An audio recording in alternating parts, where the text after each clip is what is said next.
guys, I'm Impana. I recently cleared my professional exam.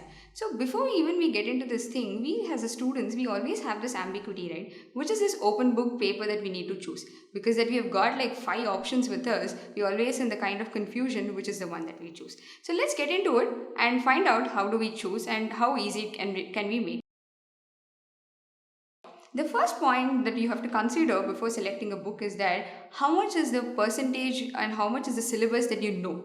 And that should be like 30 to 40%. So this is a very clarity that you can get. Once if you know 30 to 40% of the portions, it's far easy for you to actually go through that subject.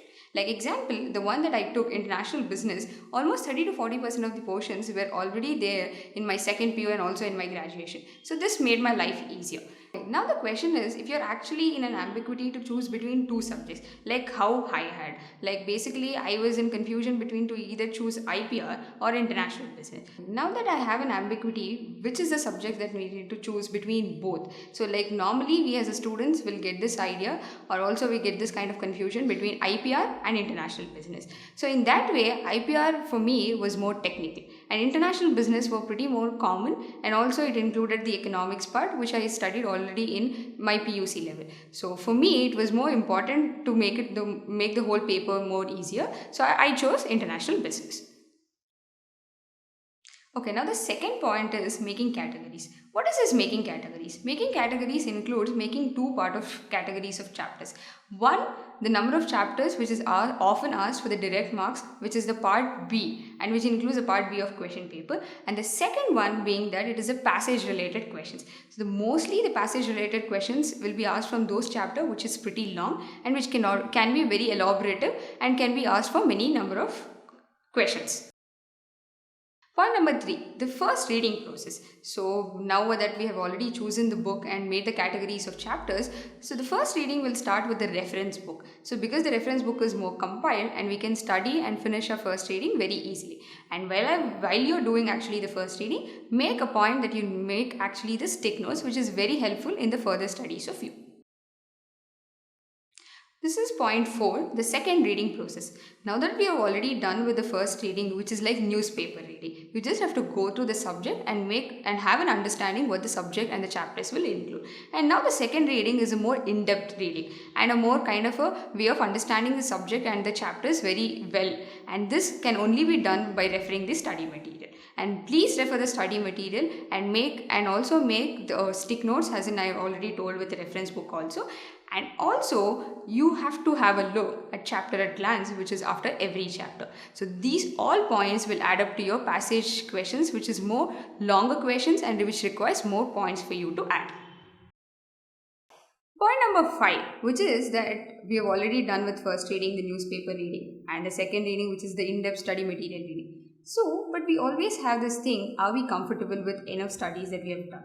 So this is that stage where you need to check yourself out. So how do we check? We'll have to write and see the question paper once, and let's practice the question paper. So in that, you'll actually identify yourself that what are your weak points and which are the weak spots that you have actually filled out, which you need to fill out further in your chapters. Okay, now that we have got to know what are the weaker points of ours, so let's actually go back to the study material and also the reference book and have an in-depth knowledge, and let's practice further with another question paper so that making ourselves sure and perfect. Point 6. What do we do the day before the exam? We always have this thing, we are done with all the subjects and we are kind of exhausted, but we don't know what to study the day before exam. So what we need to do is first once go through the reference book and those important points that you have made even in the study material, and go through the chapter at glance. Once everything is done, practice at least 3 to 4 question papers so that you can know and very well manage your time in the exam. The point number 7. What are the books that we need to carry to the exam? Let's keep it very minimum. What I did was I carried my reference book, carried study material, scanner and dictionary. Dictionary is the reason that, if any of the words that you actually cannot find and understand in the question paper, do refer the dictionary, and reference book makes it more compiled and answer the direct marks question, all of that from the reference book. That's all. Okay, let's come into the next point. Managing time and strategies. The first strategy being that you need to divide your question paper into two parts. One is the part B part and the part A part.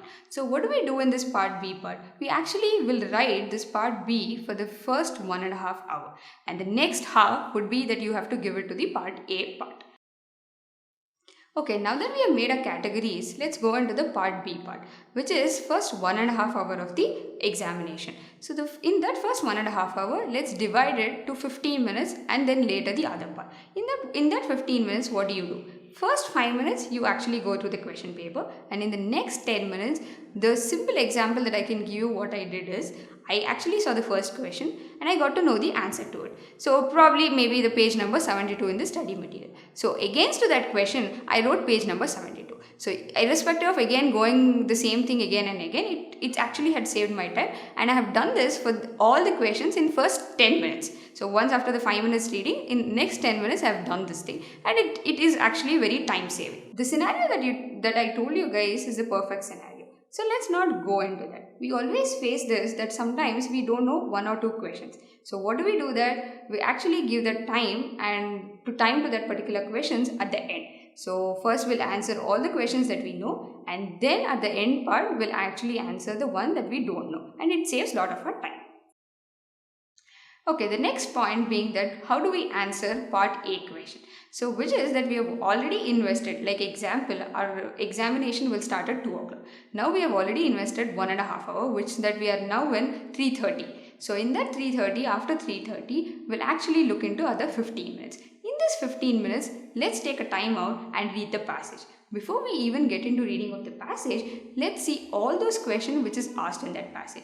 We'll get into like at least 5 to 6 questions will be asked. We'll actually read that first, and then we'll go to the passage, because we actually now know what are they trying to expect from the passage, and we can easily make a point and make a marking of that particular thing when we're reading the passage itself.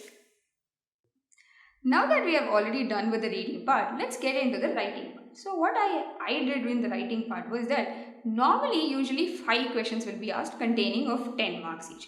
So into this 10 marks questions, it is pretty lengthy questions, and they expect you to write a bit in-depth and in detailed answer.